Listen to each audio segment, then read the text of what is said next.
Alright mga kabonsay, ako siyang i-reveal ninyo ang ato ang DIY nga kuan kaning para ko kuan na cellphone na.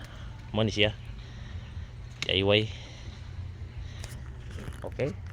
So kini siya mga kabonsay mo taas ni. Taas ni. Kay para manigamit sa pamintura mga kabonsay. Gamit ni sa pamintura mo taas ning mayo.